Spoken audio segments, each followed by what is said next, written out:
Sri Kuberan TV நேயர்கள் அனைவருக்கும் திண்டுக்கல் ஹரியன் சர்மாவின் பணிவான வணக்கம். இப்போ நம்ம 29/3/2025 அதிகாலை 2:30 to 3 மணிக்குள்ள சனி பகவான் கிட்டத்தட்ட 2.5 வருடங்களுக்கு பிறகு கும்பராசியிலிருந்து பயிற்சியாகி மீன ராசிக்கு செல்ல போகிறார். அங்கே ஏற்கனவே 5 கிரகம் உட்கார்ந்துருக்கு. அது கூட சேர்ந்து 6 கிரகம் ஆயிரும். இதுக்கு முன்னாடி இந்த 6 கிரக சந்திப்பை பற்றி நம்ம 2019 நம்ம பல விஷயங்கள் எல்லாம் பேசியிருக்கிறோம். இப்போது இது போன்ற சூழ்நிலையில் இந்த சனிப்பெயர்ச்சி சஞ்சாரத்தினால் என்னென்ன நடக்கும், எந்தெந்த ராசிக்காரர்களுக்கு நன்மை தீன்மைகள் எப்படியெல்லாம் இருக்குங்கிறத பற்றி என் கூட கலந்துரையாடல் பண்ணுறதுக்கு கரூர் ஆஸ்ட்ரோ மணிமேகலை அவர்களும் பரமத்திவேலூர் திரு சந்திரன் அவர்களும் ஈரோடு திருமதி கனிமொழி அவர்களும் கரூர் திருமதி சந்திரா வரதராஜ் அவர்களும் வந்திருக்காங்க. எல்லாருமே ஜோதிட வல்லுநர்கள். அவங்கெல்லாம் தங்களோட அபிப்பிராயங்களை உங்களுக்கு எல்லாருமே கூட பகிர்ந்துப்பாங்க. பொதுவாகவே இந்த கிரக பயிற்சினாலே பல விஷயங்கள் வெளியே வருதுங்கனால தயவுசெய்து எந்த மக்களுமே எதை பற்றியும் பயப்பட வேண்டியதோ கலவரப்பட வேண்டிய அவசியங்கள்லாம் எதுவும் கிடையாது. இது ஒரு எச்சரிக்கை உணர்வு தான் நாங்கள்லாம் பண்ணுறது. அதில் சொல்ல விஷயங்கள் என்ன அப்படின்னா, நல்லது நடக்குது ஒரு பக்கம் இருக்கட்டும், ஏதாவது ஒரு பாதிப்புன்னு இருந்தால் அந்த பாதிப்புல நம்ம எப்படி தப்பிச்சுக்கலாங்கிறதுக்கு எல்லாருமே பரிகாரம் சொல்லுவாங்க. எல்லாருமே ஜோதிடர்கள் எல்லாரும் நல்ல பரிகாரங்கள்லாம் சொல்லுவாங்க.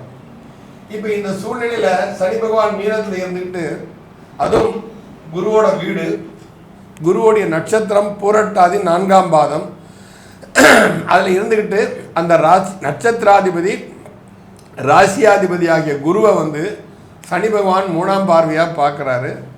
கூட இருந்த ராகு 11ஆம் பார்வையாக பார்க்குறாரு. இதை பற்றி ஏற்கனவே சில வீடியோவில் நம்ம சொல்லியிருக்கிறோம். இருந்தாலும் ஒரு முறை ஞாபகப்படுத்துவது சரியாக இருக்கும்னு நினைக்கிறோம். அப்போ அவங்க இருக்கிறது பூரா கடல் ராசி.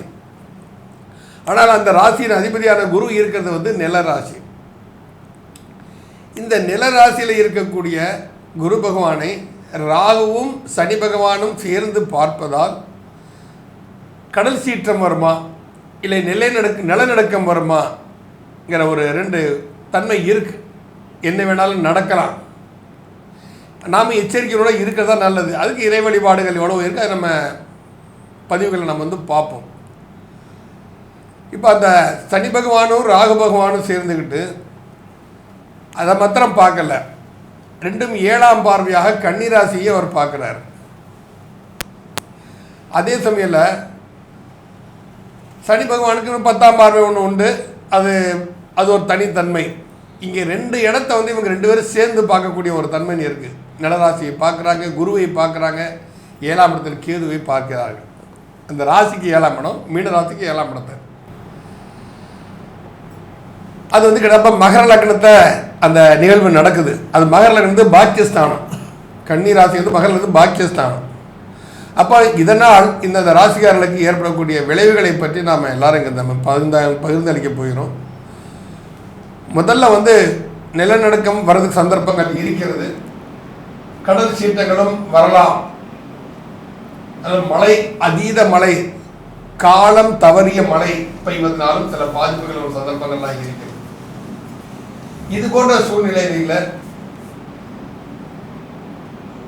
இந்த குரு பயிற்சி மே மாதம் 14ஆம் தேதி நடக்குது. கிட்டத்தட்ட ஒரு 48 நாள் இந்த தன்மை இருந்துகிட்டே இருக்கும். சனி ராகுடைய பார்வை குருவுக்கும் இந்த ரிஷபத்திற்கும் கன்னிக்கும் இருக்கும். இப்படிப்பட்ட தன்மையில நம்ம என்னன்னா, எங்கேயுமே சனியோட பார்வை எப்படிங்கிறது நான் சொல்ல வேண்டிய அவசியம் எல்லாத்துக்கும் தெரிஞ்ச விஷயம் தான். அப்ப ராகுவோட சேர்ந்து பார்க்கும்போது ஒரு விஷத்தன்மை இருக்கத்தான் செய்யும். தொற்று நோய்கள் பரவுவதற்கு சந்தர்ப்பங்கள் இருக்கு. ஏற்கனவே நம்ம கொரோனா பத்தி எல்லாம் 2019 நம்ம பேசியிருந்தோம். தொற்று நோய்கள் வருவதற்கு சந்தர்ப்பங்கள் இருக்குது. தேவையற்ற மழையினால், நீர் தேங்குவதனால், கொசுக்களின் தொல்லையினால பல நோய்கள் பரவுவதற்கு சாத்தியக்கூறுகள் இருக்கின்றன. ராசியாதிபதி குருவை இவங்க 2 பேரும் பார்க்கணும்னா, குருங்கிறது போதிக்கும் தன்மைன்னு சொல்லுவோம். மத போதகர்கள், மதத்தின் பெயரால் வியாபாரம் செய்பவர்கள், தன்மையை மாற்றி பேசக்கூடிய எங்களை போன்ற ஜோதிடர்கள், ஆசிரியர் பணி செய்பவர்கள், இவர்களுக்கு எல்லாமே கண்டிப்பாக பாதிப்புகள் இருக்கும். பொதுமக்கள் அதிகமாக கடனை நாடி செல்வார்கள். காலபுருஷனுக்கு 6ஆம் இடம் கன்னிராசி. இப்போ தேவையில்லாம இப்போ ஃபைனான்ஸ் கம்பெனிக்காரங்கெல்லாம் சர்வசாதாரணமாக சொல்றாங்க, உட்காருங்க 2 நாள்ல உங்களுக்கு 80 லட்சம் ரூபா சேங்ஷன் பண்றேன், பிசினஸ் லோன் பண்றேன். பர்சனல் லோன் வேணுமா, ½ அன் ஹவர்ல ஏஜென்ட் கிட்ட பேசிட்டே இருப்போம், உங்க அக்கௌண்ட்ல பணம் ஏறிலாம் சொல்லுவாங்க. இதுக்கெல்லாம் முக்கியத்துவம் கொடுக்காம ரொம்ப அவசியமா இருந்தா மற்ற மக்கள் கடன் வாங்குங்க, இல்லைன்னா பாதிப்புகளை சந்திக்க வேண்டியது வரும் கண்டிப்பா. அதனால கடன் வாங்கி ஒரு காரியத்தை சாதிக்கணும்னு செய்யாதீங்க. எல்லாமே திட்டமிடக்கூடிய வேலை. ஆனால் நோய் வருவது, மரணம், இது திட்டமிட்டு நடக்கூடியது. அந்த நேரத்துக்கு மேல் கடன் வாங்க வேண்டிய வரலாற்றுல இருக்கு. அப்போ அவங்களுக்கு அந்த தன்மையை அறிந்து நாங்கள் கடனை வாங்குங்க. ஆடம்பரத்திற்காகவோ, கார் நல்ல ஹை குவாலிட்டியா கார் வாங்குறதுக்காகவோ, 2 வீலர் வாங்குறது, இந்த மாதிரி எல்லா இதுக்குமே நீங்க கடன் வாங்குறது இறங்கினீங்க அப்படின்னா அந்த மக்களுக்கு பாதிப்பு இருக்கத்தான் செய்யும். நிலராசியில குரு இருக்கிறார், அந்த நிலராசி 2 பேரும் பார்க்குறாங்க அப்படின்னா சாலை விபத்துக்கள் அதிகமாக இருக்க சந்தர்ப்பங்கள் இருக்கின்றன. இந்த தன்மையில் புறமே சனி ராகு அந்த குருவை பார்ப்பார். இந்த ராசியாதிபதியும் குரு தான். சனி ராகு சஞ்சரித்திருக்கக்கூடிய பூரட்டாதி நட்சத்திரத்தின் அதிபதியும் குரு தான். அதனால சில பாதிப்புகள் வருவதற்கு சந்தர்ப்பங்கள் இருக்கின்றன. சற்று எச்சரிக்கை உணர்வோடு நடந்து கொண்டால் மக்கள் தங்களுக்கு ஏற்படக்கூடிய பாதிப்புகளில் இருந்து தங்களை பாதுகாத்துக் கொள்ளலாம். இனி ராசி ரீதியாக என்னுடன் வந்திருக்கும் அனைத்து ஜோதிட வல்லுநர்களும் தங்கள் பங்களிப்பை அளிப்பார்கள். நன்றாக கேட்டுக்கொள்ளுங்கள். சந்தேகம் இருக்கும் பட்சத்தில் நீங்க கமெண்ட்ல போடுங்க. இண்டிவிஜுவலா நம்பர் இருக்கு மேடம், இதில் நீங்க பேசியிருந்தீங்க, இதுக்கு என்ன மேடம் அர்த்தம், நான் இண்டிவிஜுவல் அவங்களுக்கு நீங்க ஃபோன் பண்ணி கேட்கலாம். அவங்க கண்டிப்பா பதில் சொல்லுவாங்க. நாம் தொடங்கலாம். துளாராசி நேயர்களே, உங்கள் ராசிக்கு 4 மற்றும் 5ஆம் அதிபதியாகிய சனி சுகஸ்தானத்திற்கும் பூர்வ புண்ணிய ஸ்தானத்திற்கும் அதிபதியான சனி இப்போ 6ஆம் இடத்துக்கு போறாரு. 6ஆம் இடத்துல ஏற்கனவே இருக்கிறாங்க, மொத்தமா உட்கார்ந்துட்டு. அதனால இந்த கடன் சுமைகளை தான் நீங்க கொஞ்சம் அதிகமா முக்கியத்துவம் கொடுக்கணும். நீங்க இந்த கடன் சுமைகள்ல கொஞ்சம் குறைப்பதற்குண்டான வேலையை பாருங்க. நீங்க இதுக்கு மேல இன்னமும் கடன் வாங்கி நம்ம சரி பண்ணிடலாம் அப்படின்னு நீங்க நினைச்சீங்க அப்படின்னா விட்டதை பிடிக்கிற கதை கண்டிப்பா நடக்காது உங்களுக்கு. ஏன்னா உங்க ராசியாதிபதியே உட்காந்து தான் விரை தாண்டை பார்த்துட்டு இருக்கிறார். அப்போ இந்த துளாராசிக்காரர்கள் எடுத்துக்கிட்டீங்கன்னா, துளாராசிக்கு சனி பகவான் யோகி தான், நல்ல கிரகம் தான். அது யோகமா இருக்கிற ஒரு கேந்திர திரிகோணத்தை கையில வச்சிருக்கிறாரு. அவர் இப்போ மறைகிறாரு. உங்களுக்கு சாதகமா இருந்த தன்மை போய் இப்போ அவர் மறைகிறார். 8ஆம் இடத்துலயும் மறைகிறார். சனிக்கிழமை 6ஆம் இடத்துலயும் மறைகிறார். அவர் இருந்தாலும் 6ஆம் இடத்துல நம்ம உபஜயஸ்தானம் நம்ம சொல்றது வழக்கம். அப்ப அந்த உபஜயஸ்தானத்துக்கு அந்த சனி பகவான் செல்வதால் கொஞ்சம் ஒரு பாசிட்டிவான சில வேலைகள் உங்களுக்கு கண்டிப்பாக நடக்கும். அதுல இந்த மாற்று கருத்தும் வேண்டாம். ஏன்னா அப்பேற்பட்ட சனி பகவான் இந்த துலா ராசிக்கு இன்னும் என்னெல்லாம் நல்லது செய்யறாரு அப்படிங்கறது நம்ம சக ஜோதிடர்கள் நம்ம கேட்கலாம். திருமதி மணிமேகலை மேடம், துலா ராசிக்கு இந்த சனி பகவான் சனி பெயர்ச்சி எவ்வாறு இருக்கும்? துலாம் ராசி நேயர்களுக்கு பார்த்தீங்கன்னா, ஒரு 6ஆம் இடம் அப்படிங்கக்கூடிய இப்போ என்னென்னா, ஒரு சொத்துக்களை டாக்குமெண்ட்ஸை கொண்டு போய் சும்மா இருக்க மாட்டாமல் கொண்டு போய் வச்சு மறுபடியும் அதன் மூலிமா ஒரு டாக்குமெண்ட்ஸ் மூலிமா ஒரு கடன்லாம் வாங்கிக்கிட்டு அதை கட்ட முடியாமல் அதை வட்டி கட்டிக்கிட்டு அதெல்லாம் அதாவது ஒரு பொருள் இருக்க கொண்டு போய் அடமானம் வச்சு இன்னொரு கடனை ஏற்படுத்தி இன்னொரு பொருள் வாங்குறதெல்லாம் இந்த துலாம் ராசிக்கு நடக்கும். ஏன்னா அட்டமத்தில் வேற குரு போயிட்டு இருக்கிறதுனால இந்த ப்ராப்ளங்கள்லாம் இருக்கும். இதனால் என்ன ஆகும் அப்படின்னு பார்த்தீங்கன்னா, இந்த பிரச்சனைக்கு அடுத்த உடனே பார்த்தீங்கன்னா 12ஆம் இடத்தை சனி பார்க்கறதுனால இதனால தூக்கமும் கெடும். நம்ம வக்கீலாவி சம்மந்தம் வரைக்கும் போகிற மாதிரி இருக்கும். தேவையில்லாத வீட்டில் பிரச்சனைகள்லாம் குடும்பத்தில் வரும். இதனால் நிம்மதி போகும். இது மட்டும் இல்லாமல் 3ஆம் பாவம்ங்கிற ஒரு இடம், முயற்சி பாவங்கிற, அப்போ என்னென்னா அடுத்து நம்ம ப்ராசஸ், அடுத்து நம்ம என்ன பண்ண போகிறோமோ, எதை நோக்கி போகிறோமோ அந்த முயற்சிகள் எல்லாம் ஸ்ட்ரகிள் ஆகும். தன்னுடைய சிந்தனை புத்தி எல்லாமே தடுமாறும். அப்போ என்ன, ஒரு ஒரு தன்னுடைய அறிவு புத்தின்னு சொல்லக்கூடிய ஒரு கிரகம் 6ஆம் இடம் எதிரிஸ்தானத்துக்கு போகும்போது மற்றவன் பேச்சை கேட்டுக்கிட்டு நம்ம அகலக்கால் வச்சுக்கிட்டு தேவையில்லாமல் நம்மகிட்ட இருக்கிற பொருளை இன்னொருத்தண்டம் கொண்டே கொடுத்து அடமானம் வாங்கி இதெல்லாம் பண்ணுறதுக்கு உண்டான வாய்ப்பை இந்த சனி பயிற்சி கொடுக்கும். ஜாக்கிரதையாக இருந்தீங்கன்னா ஆல்ரெடி வந்து துலாம் லக்னத்துக்கு சனி தான் யோகாதிபதிய தர்மவானே அவர் தான். ஆனால் இந்த தர்ம நிலையை விட்டுட்டு போதுங்கிற எண்ணத்தோடு இருக்கிறத வச்சு சமாளிக்காமல் அகலக்கால் வச்சிங்கன்னா கண்டிப்பாக இந்த 2.5 வருஷம் நமக்கு தூக்கமும் போயிடும், நிம்மதியும் போயிடும், இருக்கிறதே இழந்துட்டு வீட்டுக்கு போக முடியாமல் சுற்றிட்டு அலையிற வாய்ப்பு கிடைக்குங்கய்யா. சரி, இப்போ தூக்கமும் நிம்மதியும் போயிடும்னா தூக்கத்துக்கு தூக்க மாத்திரை வாங்கி சாப்பிடலாம். ஆனால் தூக்க மாத்திரை சாப்பிடாம நிம்மதியாக தூங்குறதுல என்ன செய்யும்? நல்ல கேள்வி. இப்போ 12ஆம் இடம் அப்படிங்கிறதுனால 12ஆம் இடத்தை சனி புதன் வீட்டை பார்க்கறதுனால நம்ம பள்ளியறை பூஜை ரொம்ப சிறப்பாக இருக்குங்கய்யா. பள்ளியறை பூஜை பார்த்தோம்னா வீட்டில் ஒரு நிம்மதி இருக்குங்கய்யா. நிம்மதியான குடும்பம் அமையிறதுக்கு போதுங்கிற மனசு வர்றது. ஏன்னா காலபுருஷனுக்கு 12லேருந்து இவங்களுடைய 12 ஸ்ட்ரைட்டாக பார்க்குறாரு சனி நேருக்கு நேராக. அதனால் பள்ளியறை பூஜை அது சிவன் ஆலயமாக இருந்தாலும் பெருமாள் ஆலயமாக இருந்தாலும் பள்ளியறை பூஜை பார்க்குறது ஏன்னா நிறைவு அப்படின்ற ஒரு இடத்த பார்க்கும்போது அந்த பூஜையை நீங்கள் போய் பார்க்கும்போது அந்த மனசுக்குள்ளே தனக்குள்ளே கட்டுப்பாடு அப்படிங்கிற ஒரு விஷயங்கள், சொந்த பந்தங்கள்கிட்ட பொறுமையாக இருக்கிற ஒரு வாய்ப்புகள், டக்குன்னு ஒன்று மாற்றங்களை ஈஸியாக நம்மகிட்ட இருக்கிற ஒன்று இன்னொருத்தர் கொடுக்குற ஒரு எண்ணங்கள் எல்லாம் அதில் மாறும். அது மட்டுமல்ல சிவாலய வழிபாடுகள் ரொம்ப ஒரு சிறப்பான வழிபாடுகளாக இருக்கும். ரொம்ப அருமை. பொதுவாக பள்ளியறை பூஜை அப்படிங்கிறது வந்து இப்போ ஆட்களுக்கு அதோட மகத்துவம் தெரியலை. குழந்தை பிறப்பதிலிருந்து திருமணம் ஆகுது எல்லாத்துக்குமே அந்த பள்ளியறை பூஜைங்கிறது வந்து ஒரு ஆத்ம சாட்சியம் மனம் வித்திராங்க கொடுக்குற பிரசாதம், இந்த பால் பழம் கொடுப்பாங்க, அதெல்லாம் மகத்துவம் ஒரு அற்புதமான விஷயம். நல்லா அருமையாக சொல்லியிருக்கீங்க. சரி சந்திரன் சார், துலா ராசிக்கு இந்த சனி பகவான் பேச்சு எப்படி? துலா ராசிக்கு சனி பகவான் எந்த மாதிரி ஒரு பலனை கொடுப்பார் என்று பார்க்கும்போது ராசியிலே உச்சம் பெறக்கூடிய ஒரு கிரகம் எதுன்னு பார்க்கும்போது சனி பகவான் மட்டும்தான். சூப்பர். அவர் அந்த அதிபதி வந்து 6ல் இருக்கார். அதாவது அந்த ராசி அதிபதி 6ல் இருக்கார், சனி 6ல் இருக்கார். அப்போ 6ஆம் இடங்கிறது ஒரு எதிரியை வெல்லக்கூடிய பாவம், ஒரு தொழிலில் உயரக்கூடிய ஒரு பாவம், நோய் நொடிகளை அறவே ஒழிக்கக்கூடிய பாவம். அப்போ இந்த காலகட்டத்தில் நம்ம ஒரு மனிதனுக்கு எதெல்லாம் இருக்கக்கூடாது தெரியுமா? எதிரி இருக்கக்கூடாது, நோய் இருக்கக்கூடாது. நமக்கு இதெல்லாம் இல்லாமல் இருந்துட்டாமே அவன் ஆரோக்கியமாக இருப்பான், எந்த பிரச்சனையும் இல்லாமல் இருப்பான், சந்தோஷமாக இருப்பான்னு வச்சுங்களேன்.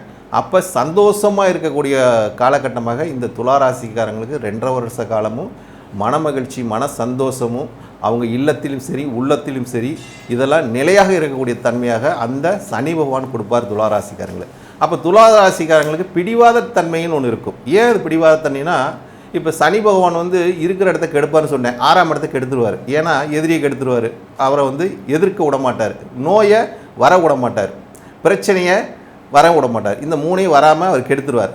அடுத்தது சனி பகவானோட ஒரு பார்வைன்னு பார்த்தீங்கன்னு வச்சுக்கோங்க, அவர் அஷ்டமஸ்தானத்தை பார்க்குறாரு. அப்போ அஷ்டமஸ்தானத்தை பார்க்கும்போது நமக்கு வரக்கூடிய அவமானத்தை தடுத்து நிறுத்திடுவாருங்க. அவமான வழினாவே நம்ம ஆரோக்கியமாக இருக்கலாமே, மன ரீதியாக பிரச்சனை இல்லாமல் இருக்கலாமே. அடுத்தது இப்போ மணிமேகலை அம்மா சொல்லியிருந்தாங்க, சயான சுகத்தை வந்து பள்ளியறை பூஜை பார்த்தா நல்லது அப்படின்னு சொன்னாங்க. 12ஆம் இடங்கிறது நமக்கு விரைங்க, விரயத்தை சனி பகவான் பார்க்குறாருங்க. அப்போ விரயமே உங்களுக்கு வராதுங்க, செலவே பண்ண மாட்டாங்க. அது மாதிரி இவங்க இந்த காலகட்டத்தில். அடுத்தது சனி பகவானோட பார்வை 10ஆம் பார்வை கரும பார்வைங்க, 3ஆம் இடத்தை பார்க்குறாரு. 3ஆம் இடம் முயற்சிங்கிற ஒரு ஸ்தானம். அப்போ இவங்க இந்த காலகட்டத்தில் முயற்சிக்கு தடை வருங்க. அப்போ அந்த முயற்சிக்கு தடை வருங்கிறது எதனால் சனியோட பார்வை அந்த தடையை கொடுக்குங்க. அப்போ இந்த தடை வராமல் இவங்க இருக்கணும்னா இவங்களோட ஒவ்வொரு டைமும் இவங்க முயற்சிக்கு ஒரு டைமுக்கு இல்லை 2 டைமுக்கு இல்லை, ஒரு 2-3 டைம் முயற்சி எடுத்தால் தான் அந்த காரியத்தில் வெற்றி பெற முடியும்னு வச்சுங்களேன். அப்போ அந்த காரிய வெற்றி பெறணும் முயற்சிகள் அதிகமாக எடுக்கணும். அப்போ இவங்களுக்கு வேறு எந்த பிரச்சனையும் இல்லைங்க. அதாவது கடன் பிரச்சனை இல்லை, எதிரியால் பிரச்சனை இல்லை, மனப்பிரச்சனை இல்லை, சந்தோஷமாக இருக்கக்கூடிய ஒரு காலகட்டம் தான். அப்போ இந்த சந்தோஷமாக இருக்கிற காலகட்டத்தில் இவங்களோட முயற்சி மட்டும் கைவிடாமல் அதுக்கு இருந்தாங்கன்னா சனி பகவான் பலன் 100% துளாராசிக்காரங்களுக்கு எந்த பிரச்சனையும் இல்லாமல் இவங்களுக்கு வந்து பலனை கொடுப்பார், பயப்பட தேவையில்லை. அருமை. நற்பலன்களை கொடுப்பார். ஆனால் எல்லாருக்கும் ஒரே மாதிரி நற்பலன் நடக்குதுன்னா சில பேர் கமெண்ட்லேயே போடுவாங்க, என்னையா சொல்லிட்டு இருக்கீங்க, இங்கே நான் ரொம்ப கஷ்டப்பட்டு இருக்கேன் அப்படின்னு சொல்லி. இது மாதிரி ஆட்களை எந்த மாதிரி வழிபாடு செஞ்சாங்கன்னா நல்லா.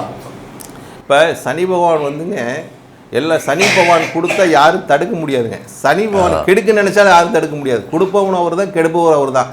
அப்போ அவர் உங்களுக்கு நல்ல இடத்துல இருக்காருங்க. அதனால் நீங்கள் வந்து பயப்பட தேவையில்லை. அப்போ நீங்கள் இந்த காலகட்டத்தில் உங்களுக்கு வழிபாடு என்பது, அதாவது உங்களுக்கு பாக்கியத்தை கொடுப்பது பெருமாள் சன்னதி தான். அதாவது புதனோட வழிபாடு, பெருமாள் கோயில் வழிபாடு, சனிக்கிழமை தோறும் நீங்கள் வந்து மகாலட்சுமியும் பெருமாளையும் சேர்ந்து வழிபட்டிங்கன்னா இந்த யோகம் உங்களுக்கு கிடைக்கும். அதே மாதிரி உங்களுக்கு இது முழுவிதமான பலனையும் கொடுக்கும் என்ற ஒரு நிலைப்பாடு இருக்குதுங்க ஐயா.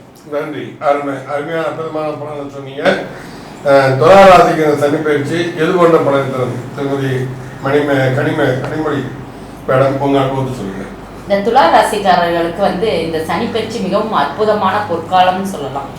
ஏன்னா இவங்களுடைய ராசிக்கு 6ஆம் இடத்துல சஞ்சரிக்கிறாரு.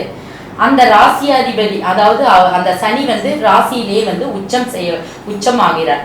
அப்ப இவர்களுடைய எதிரிகள், இதுவரைக்கும் மறைமுக எதிரிகள்லாம் இருக்கிற இடம் தெரியாம போவாங்க. எதிரிகள்லாம் இவங்க கிட்ட சரணடையக்கூடிய வாய்ப்புகள் இவர்களுக்கு அதிகமா இருக்கு. இவர்களுடைய இது பார்த்தீங்கன்னா ராசிக்கு பார்த்தீங்கன்னா 4, 5 குடைவர் 6ஆம் இடத்துக்கு போறாரு. அப்ப இது வரைக்கும் வீடு வாங்கலாமா வாங்க வேண்டாமா அப்படிங்கிற மாதிரி ஒரு சிந்தனை இருந்திருக்கும். பழைய வீடு ஆல்ட்ரேஷன் பண்ணலாமா அந்த மாதிரி சிந்தனைகள்லாம் இருந்திருக்கும். அவர்களுக்கெல்லாம் இந்த காலகட்டம் எடுக்கக்கூடிய முயற்சிகள் மிக வெற்றி பெறக்கூடிய வாய்ப்புகள் அதிகமா இருக்கு. அதனால வீடு சார்ந்த விஷயங்களை கவனம் செலுத்தலாம். அதே மாதிரி பழைய வீடு ஆல்ட்ரேஷன் பண்றது, இல்ல பழைய வீடை வாங்குறது, இந்த மாதிரி கூட நீங்க செய்யறதுக்கு உண்டான வாய்ப்புகள் அதிகமா இருக்கு. ஒரே ஒரு விஷயம் என்ன அப்படின்னு பாத்தீங்கன்னா, தாய் வழி இவர்களுக்கு தாயாருக்கு உடல்நிலை கொஞ்சம் பிரச்சனைகள் வரக்கூடிய அமைப்பு இருக்கும். அதாவது தாயாருக்கு கால் வலி, நரம்பு சம்பந்தப்பட்ட பிரச்சனை, கேஸ்ட்ரிக் ப்ராப்ளம், உணவு வகையில அலர்ஜி சம்பந்தப்பட்ட பிரச்சனைகள், இதை சார்ந்த பிரச்சனைகள்லாம் வரக்கு வாய்ப்புகள் இருக்கு. அந்த மாதிரி விஷயங்களை இவர்களுடைய தாய்மார்கள் கவனம் செலுத்துறது, மருத்துவ ரீதியான சிகிச்சை எடுத்துக்கொள்வது சிறப்பை தரும். அதே மாதிரி பார்த்தீங்கன்னா இவர்களுக்கு அதாவது குழந்தைகள், இந்த குழந்தைகள் மூலம் இதுவரைக்கும் இவர்களுக்கு ஒரு மிகப்பெரிய பிரச்சனைகள், மன சஞ்சலங்கள் இருந்தது. அது இந்த காலகட்டம் எல்லா பிரச்சனையும் தீர்ந்து, அதாவது இவங்க குழந்தைகளை ஒரு மிகப்பெரிய ஒரு வழிகாட்டுதலாக இருக்கிறதுக்கு இந்த காலகட்டம் வாய்ப்பு இருக்கு. பிள்ளைகளோட நல்ல முன்னேற்றத்துக்கு இந்த காலகட்டம் மிகவும் சிறப்பாக இருக்கும். அதாவது படிப்பு சார்ந்த விஷயங்கள் ஆகட்டும், தொழில் சார்ந்த விஷயங்கள் ஆகட்டும், இது வரைக்கும் பார்த்தீங்கன்னா எல்லா முயற்சி எடுத்துப்பாங்க, வெளிநாடு செல்ல, இதை எல்லாமே தடைகள் இருந்திருக்கும். இதெல்லாம் இந்த காலகட்டம் இவர்களுக்கு நிவர்த்தி ஆகக்கூடிய வாய்ப்புகள் அதிகமாக இருக்கு. இவர்கள் இந்த காலகட்டம் பழமுதிர்ச்சோலை வழிபாடு செய்யறது இவர்களுக்கு மிகுந்த சிறப்பை கொடுக்கும். இந்த பழமுதிர்ச்சோலை வழிபாடு செய்யறது இந்த துலா ராசிக்காரர்களுக்கு எல்லாவித இதுவரைக்கும் இருந்த அனைத்து காரிய தடைகளையும் நீக்கிறதுக்கு ஒரு மிக சிறந்த வழிபாடா இருக்கும். அதாவது இவர்களுக்கு ஒரே ஒரு சொல்யூஷன் என்னன்னா இதுதான் அப்படிங்கிறத நான் சொல்லிக்கிறேன்.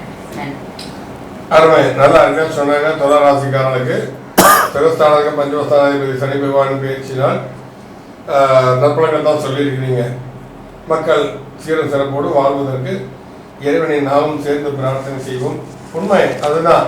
சனி பகவான் உங்களுக்கு விரையஸ்தானம் பார்க்க, இது வரைக்கும் கேது 12க்கான தூக்கம், நிம்மதியான தூக்கம் எல்லாம் பட்டில் போட்டு படுத்துக்கிட்டே புறந்துகிட்டே இருந்திருப்பீங்க. அந்த சனி பகவான் அந்த கேதுவையே தடை பண்ணக்கூடிய பவர் தெரிஞ்சுவானுக்கு உண்டு. இனிமேல் நீங்கள் ஒரு துளராசிக்காரங்களாம் நிம்மதியாக தூங்கலாம். கடந்த 1 வருஷத்துக்கு மேலே கேதுவோட சஞ்சாரத்தினால ரொம்ப அவஸ்தைப்பட்டிருக்கீங்க. இனிமேல் அந்த தன்மை எல்லாம் தீர்ந்துவிடும்.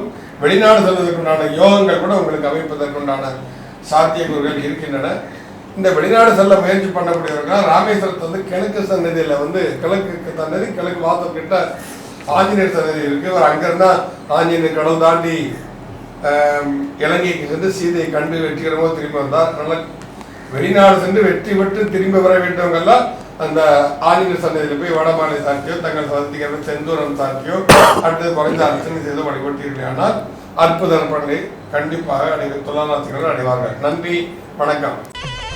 ஸ்ரீ குபேரன் டிவியை பார்த்தமைக்கு நன்றிகள். மேலும் இது போன்ற தகவல்களை தெரிந்து கொள்ள ஸ்ரீ குபேரன் டிவியை சப்ஸ்கிரைப் செய்யுங்கள். மறக்காமல் பெல் ஐக்கானை கிளிக் செய்யுங்கள்.